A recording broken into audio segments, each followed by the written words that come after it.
ಎಲ್ರಿಗೂ ನಮಸ್ಕಾರ ಪ್ರಿಯ ವೀಕ್ಷಕರೇ, ನನ್ನ ಗುರುಪರಂಪರೆ ಯೂಟ್ಯೂಬ್ ಚಾನಲ್ಗೆ ಸ್ವಾಗತ. ನಾನು ನಿಮ್ಮ ಕೃಪಾ.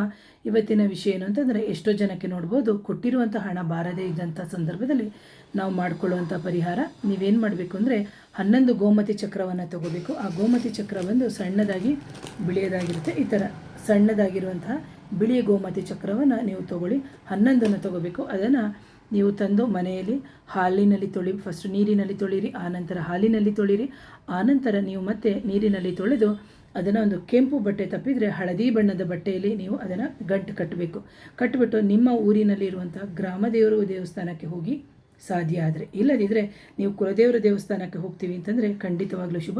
ಆ ಕುಲದೇವರ ದೇವಸ್ಥಾನಕ್ಕೆ ಹೋಗಿ ಆ ಮೂಟೆಯನ್ನು ನೀವು ಕೊಟ್ಟು, ನೀವು ಏನು ಹಣ್ಣುಕಾಯಿ ಪೂಜೆ ಅಂತ ಏನು ಮಾಡಿಸ್ತೀರಿ ಅದನ್ನು ಹೇಳಿಬಿಟ್ಟು ಕೊಡಬೇಕಾಗುತ್ತೆ.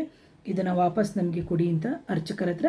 ಆನಂತರ ಅದವರು ಕೊಟ್ಟ ನಂತರ ನೀವು ಅದನ್ನು ತೊಗೊಂಡು ಬಂದು ನಿಮ್ಮ ಮನೆಯಲ್ಲಿ ದೇವತಾ ಕೋಣೆಯಲ್ಲಿ ಇಟ್ಟು ಪೂಜೆಯನ್ನು ಮಾಡಬೇಕಾಗುತ್ತೆ. ಸತತವಾಗಿ 48 ದಿನಗಳ ಕಾಲ ಪೂಜೆ ಮಾಡಿ.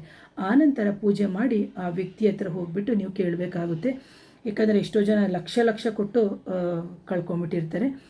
48 ದಿನ ಆದ ನಂತರ ನೀವು ಹೋಗಿ ಪ್ರತಿ ಬಾರಿ ಸತತವಾಗಿ 11 ಗೋಮತಿ ಚಕ್ರವನ್ನು ಹೇಗೆ ಕಟ್ಟಿದ್ದೀರೋ 11 ದಿನಗಳ ಕಾಲ ನೀವು ಹಾಗೇ ಹೋಗಿ ಸತತವಾಗಿ ಕೇಳಬೇಕು. ಆನಂತರ 11 ದಿನಗಳ ನಂತರ ನೀವು ಆ ಗೋಮತಿ ಚಕ್ರವನ್ನು ನೀವೇನು ಮಾಡಬೇಕು ಅಂತಂದರೆ, ಬಟ್ಟೆಯ ಸಮೇತ ನೀವು ಒಂದು ಸ್ವಲ್ಪ ಮಣ್ಣನ್ನು ತೆಗೆದು ಅದನ್ನು ಗುಂಡಿಯೊಳಗಡೆಗೆ ನೀವು ಹಾಕಿ ಮುಚ್ಚಿ ಬರಬೇಕಾಗುತ್ತೆ.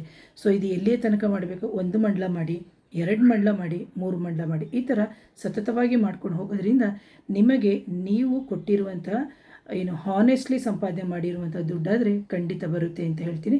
ಅದೇ ರೀತಿ ಆ ಬಂದಂಥ ಹಣದಲ್ಲಿ ನಿಮ್ಮ ಕುಲದೇವರಿಗೆ ಒಂದಿಷ್ಟು ಕಾಣಿಕೆ ಅಥವಾ ಯಾರಿಗಾದರೂ ಸಹಾಯ ಮಾಡಬೇಕು ಅಂತಿದ್ರೆ ಅಂತಹ ಒಂದು ಹಣದಲ್ಲಿ ನೀವು ಸಹಾಯ ಮಾಡಿ ಅಂತ ಹೇಳ್ತೀನಿ.